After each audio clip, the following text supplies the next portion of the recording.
We begin with the breaking news in Hawaii's wildfires. There is a staggering jump in the number of dead this morning. Officials confirm 36 people have been killed.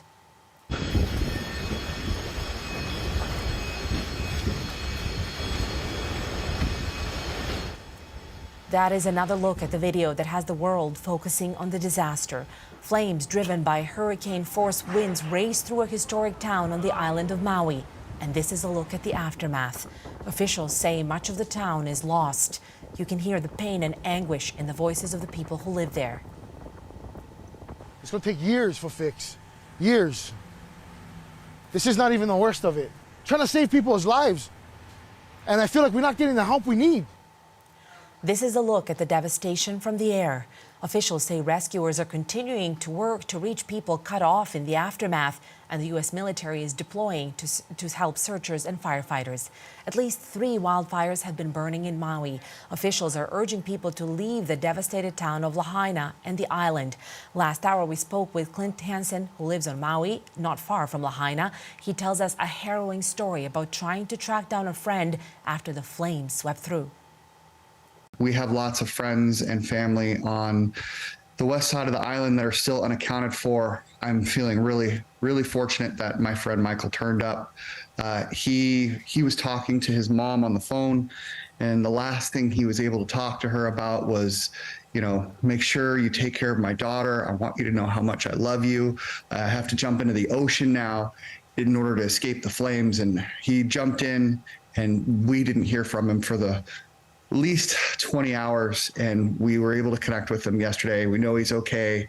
It took him a long time to get to the aid stations and where cell phone services, because he's got a big heart. He was helping people on the way, and he'd been burned pretty badly from the flames that had been coming over the seawall. And he said, you know, a lot of people were having to deal, and were some coming to the smoke. So I think these numbers, even though it says 36 at this point, is definitely going to be a much higher number. You can hear that emotion in his voice. Hansen tells us he's still trying to get in touch with dozens of people. He describes there's still a lot of uncertainty and even panic in the aftermath. You can hear much more of that harrowing interview next hour. We're going live now to Hawaii. CNN's Mike Valerio joins us from Honolulu. Mike, we heard from officials early this morning. What more do we know about the aftermath and the status of the fire? Honestly, Deanna, I think that we're going to learn more horror stories throughout the day. I think that the message that was conveyed here in the capital of Honolulu is that they don't know the full extent of the damage in the epicenter about 130 kilometers away in Maui. And, you know, there are 2 items of good news, and the first among them is that wind speeds are certainly expected to die down or expected to lessen throughout the day today, because they were topping about 130 kilometers an hour from Hurricane Dora, which helped fan the fires and fuel these fires as they spread across these dry grasslands on the drier side of the island of Maui. And then also, we are glad to report that as of this early 1 a.m. hour here in the Hawaiian Islands, evacuation orders have been lifted in the big island of Hawaii. So that is certainly encouraging, where there have been other less severe wildfires that have spread. But in terms of, you know, where we are right now, where we're positioned, we're in the central business district of Honolulu, again, 1 a.m. here local time. And what we've seen, it's a quiescent moment right now, but over the past couple minutes, there have been several buses that have come in from the airport with tourists and locals alike from Maui who have either lost everything or have no budgets to stay in the fantastic hotels here and have nothing, and they're taking refuge in this gigantic convention center with the Red Cross running the operations here. So, you know, we've been in this spot, Deanna, for about an hour and a half, and we've asked, so how many people are we talking about? 1, 2, a couple families? So there are several dozen. We're working on getting a more specific number, but just when we've seen people come off of these buses after midnight, up until just a few minutes before we came on the air with you, their faces, Deanna, are just shell-shocked at the devastation that they have seen, at the realization of where they are right now. when they either live or vacationed in this paradise, and now they're here at a public convention center being taken care of by the Red Cross. It is just a breathless moment when you're here with your team covering this disaster, to see the faces of this disaster show up when they know that they're safe, but just realize the predicaments that they're in. It's pretty arresting to see for yourself when you're here on the scene. Thank you, Mike, so much. You're really painting a very vivid picture there. Last hour, we spoke to Clint Hansen. He's one of the local residents, and even he had that look you're talking about of being completely rattled, really shaken.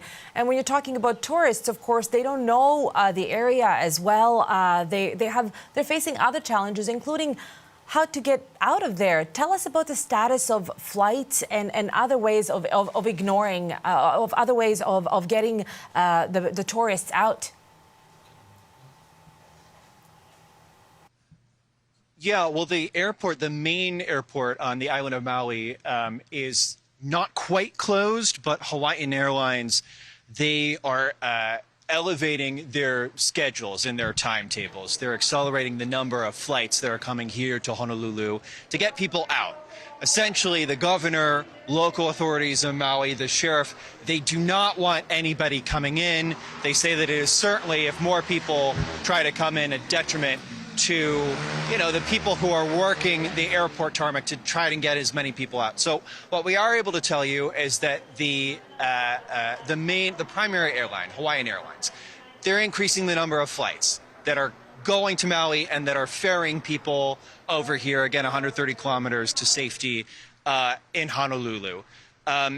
Delta seems to be the only airline that is coming in from the conterminous United States. Every other airline, United, Southwest, all of those flights have been canceled, trying to get people in.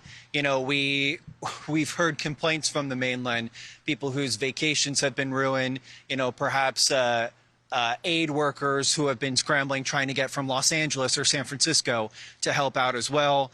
They're trying to come in either through Delta or perhaps Hawaiian Airlines through Los Angeles International Airport. But the main story is that the airport in Maui, they're just trying to do the best that they can. It really is a frenetic situation over there. Thank you so much for that, Mike. And I know that you've been working through the night as well. So I wish you and your crew all the safety. And thank you for bringing us such vivid pictures and such detailed information.